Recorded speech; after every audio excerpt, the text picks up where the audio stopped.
Poor black waitress helped an old man in the rain, but what followed the next morning shattered her world.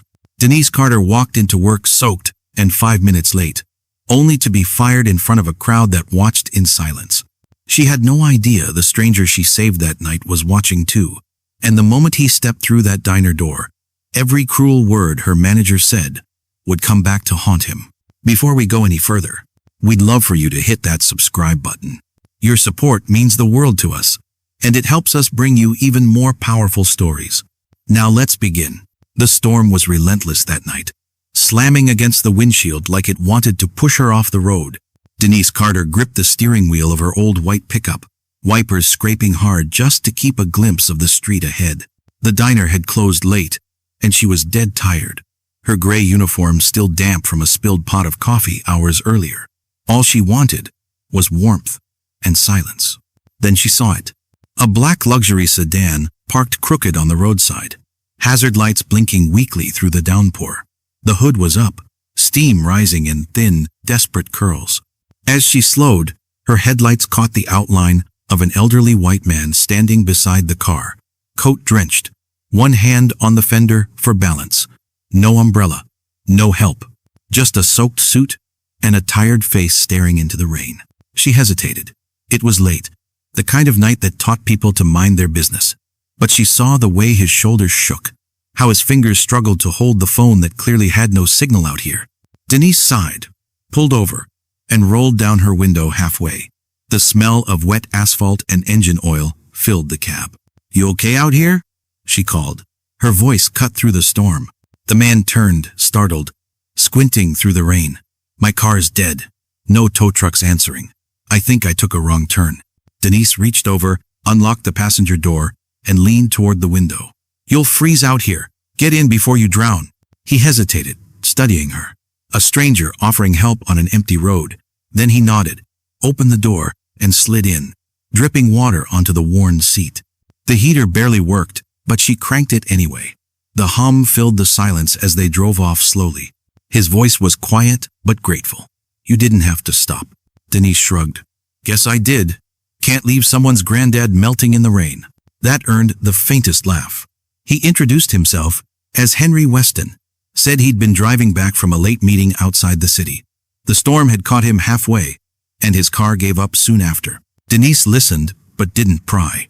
She just drove, the headlights sweeping over wet trees, the rhythm of rain steady and heavy on the roof. She took him to her neighborhood, a line of narrow apartment blocks shadowed by flickering streetlights. Inside her small one-room flat, she handed him a towel and a warm cup of instant soup. The radiator clicked weakly. She gave him her only blanket, ignoring his protests. When he finally drifted off on her couch, she sat quietly by the window, watching the rain slow to a drizzle. Her reflection looked tired, but peaceful. She had done the right thing. Before dawn, she left for work. The couch was empty, the blanket folded neatly. A note rested on the table. "Thank you for seeing me as a person." She smiled faintly, folded the note into her pocket, and stepped back into the gray morning. The streets were slick, the air sharp. She didn't know yet that the man she'd helped would walk into her life again, and that his next visit would change everything. The morning dragged in gray and cold. Denise's shoes squeaked on the diner floor as she rushed through the door, 10 minutes behind. Her hair was still damp, her breath quick from the sprint up the hill. The smell of frying bacon and cheap coffee hit her like a wall. Behind the counter, Steve Harlow was already barking orders, his sleeves rolled, voice loud enough for the customers to hear. "Carter, you think time bends for you?" His tone dripped contempt. Denise caught her breath, eyes lowered. "I'm sorry, sir, my—" "Save it," he snapped, slamming a receipt pad on the counter. "We've got a packed morning, the owner's visiting, and you stroll in like you're doing us a favor?" A few customers turned their heads. The young cook froze over the grill. The clatter of dishes quieted. The tension in the room was thick enough to taste. Denise tried again, gentle, calm. "I had to help someone." An older man broke down in the storm. "I couldn't just—" Steve cut her off with a wave. "You think good deeds pay rent? You're late. That's all that matters." He turned to the crowd, voice rising. "If any of you want to show up late too, maybe you can join her out the door." A few people chuckled under their breath. Others looked away. Denise's chest tightened. "Please, Mr. Harlow. I've worked here 4 years. You know I don't." He pointed to the door. "You're done. Hand over your apron. I don't need excuses. I need reliability." Silence. Even the fryer seemed to stop bubbling. Denise untied her apron, hands trembling, jaw tight. She laid it carefully on the counter, refusing to let him see her break. As she turned toward the door, a woman in a booth whispered to her friend, "That poor thing. She's the nicest one here." Denise walked out into the drizzle, the bell above the door jingling one last time. The rain was softer now, but it stung worse than last night. She pulled her coat tighter and kept walking. Behind her, inside the diner, Steve smirked and straightened his tie. "Perfect timing," he muttered. "Owner's finally coming today. Last thing I need is charity cases making the place look sloppy." Outside, Denise stopped at the corner, her reflection faint in the puddle at her feet. She had done the right thing, she was sure of it. But right didn't pay bills. She didn't notice the black sedan slowly rolling past the diner, its tinted window lowering just slightly. Inside, Henry Weston watched her walk away, his face unreadable, the same note she gave him resting on the passenger seat beside him. He adjusted his tie, looked back at the diner sign flickering in the rain, and said softly to himself, "So, this is where she works." He stepped on the gas. What happened next would rewrite both their lives. By noon, the diner buzzed with energy. The rain had stopped, and sunlight spilled through the windows. The smell of coffee and fresh pie filled the air. Steve Harlow stood by the counter, straightening napkin holders for the 5th time. He was restless, nerves hidden behind fake confidence. The staff whispered. No one had ever met the elusive owner, and today was the day. At exactly 12:30, the door opened. The bell chimed once. A tall, silver-haired man stepped inside, dressed in a dark tailored coat, polished shoes, and composure that quieted the whole room. His presence was calm but commanding, the kind that made people stand straighter without knowing why. The cook paused mid-turn at the grill. A waitress froze, with a coffee pot half raised. Steve hurried forward with a salesman's smile plastered on his face. "Mr. Weston." "Welcome, sir," Steve said, voice high with forced warmth. "Everything's running perfectly clean, efficient, just like you'd want it." Henry Weston scanned the diner. His eyes moved over the booths, the counter, the polished chrome, the staff trying not to stare. But when he saw the empty corner where Denise used to work, his jaw tightened slightly. "Where's the young woman from last night?" he asked, voice even. Steve blinked. "I'm sorry, sir." "Denise Carter," Weston said again. "The waitress who worked here yesterday morning."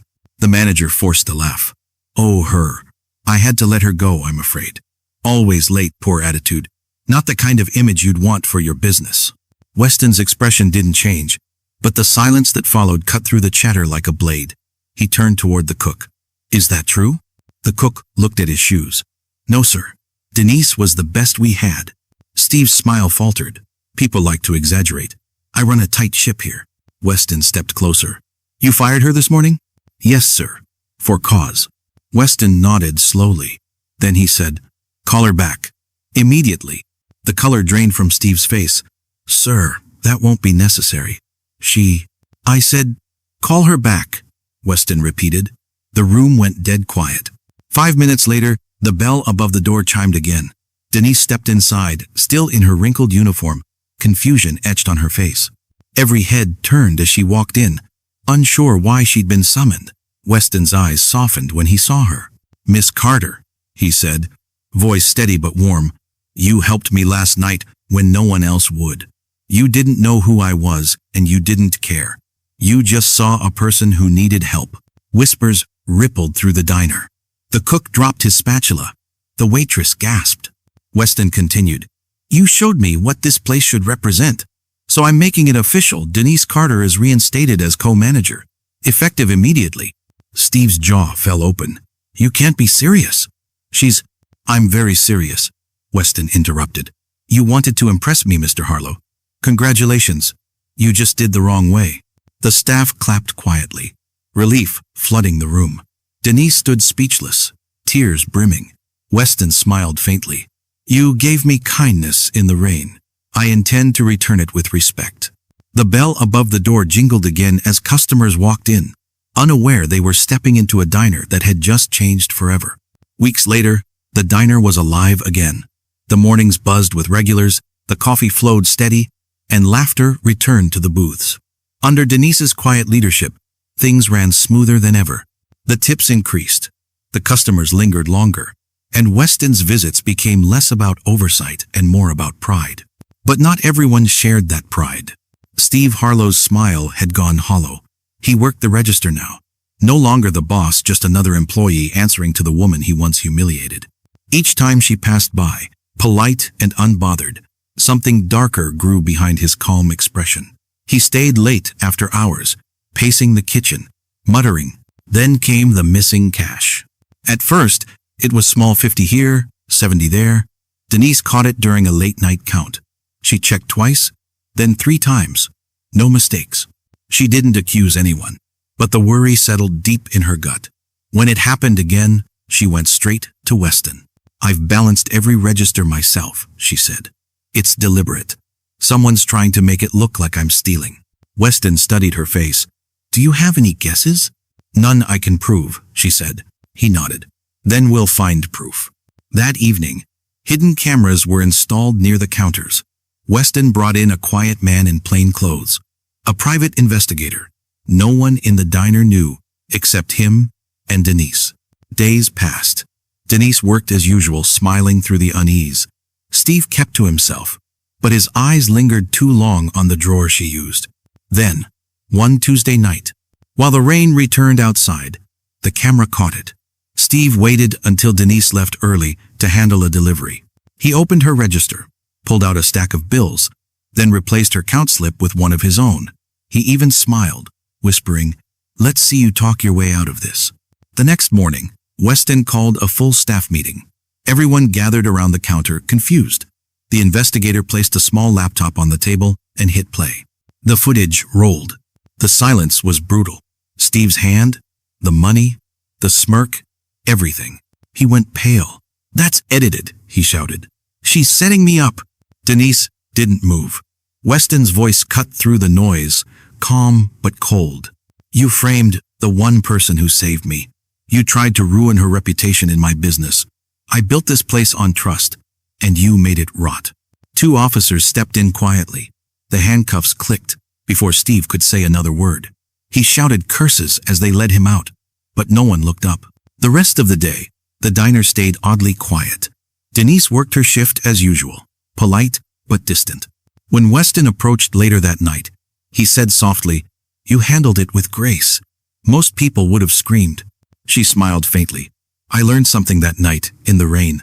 Some storms you stand through, others pass on their own." The neon sign flickered against the wet glass outside. This time, its reflection looked cleaner. 6 months later, the diner looked nothing like the one Denise had been fired from.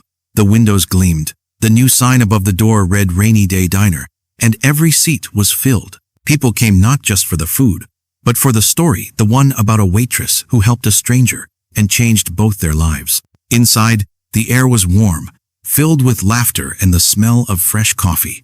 Denise moved easily through the room, clipboard in hand, offering a smile to everyone she passed. Staff members worked smoothly under her direction, proud to be part of something built on respect instead of fear. Weston sat in his usual corner booth, quietly watching her work. The press had written about her months ago, calling her the heart behind the diner's rebirth. When a local reporter asked what made him give her half ownership, he'd said only, "She gave me kindness." When she had nothing, that's worth more than profit. That night, he stood up and called for everyone's attention. "We built this place on compassion," he said. Denise reminded us what that means. Today, I'm making it official. She's not just co-manager anymore. She's my partner. The staff broke into applause. Denise covered her face for a moment, overwhelmed. Weston handed her an envelope, legal papers confirming full partnership. "You've earned every bit of this," he said. Later, as the lights dimmed and the last customers left, Denise stepped outside for air. Across the street, under the neon glow of a car wash sign, a familiar figure scrubbed a windshield. Steve Harlow, his shoulders hunched, uniform damp from the mist. For a long moment, she just watched him. Then she walked across the street, calm and composed. He froze as she stopped beside him. Without a word, she handed him a sealed envelope. "What's this?" he asked, voice low. "Your name's on it," she said. "Open it when you're ready." She turned and walked away. When he finally tore it open, he found a small check made out to a local charity and a donation receipt in his name. Under it, a handwritten note. "Everyone deserves a second chance. I had mine." Back at the diner, Denise flipped the sign from closed to open.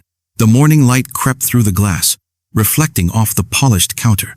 She tied her apron, her movements calm and sure. The first customer walked in, shaking off rain from his coat. Denise smiled softly. "Morning," she said. "Welcome to Rainy Day Diner, where kindness is always on the menu."